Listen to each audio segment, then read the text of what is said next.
There is a hidden way to stop Reels on Facebook, and most people don't even know about it. So don't worry. In this video, I will show you how to stop or turn off Reels on Facebook in 2 simple steps. So let's get started. Step 1.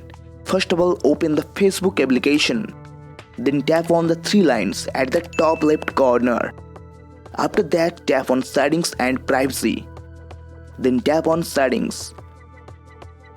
After that, scroll down and tap on Media.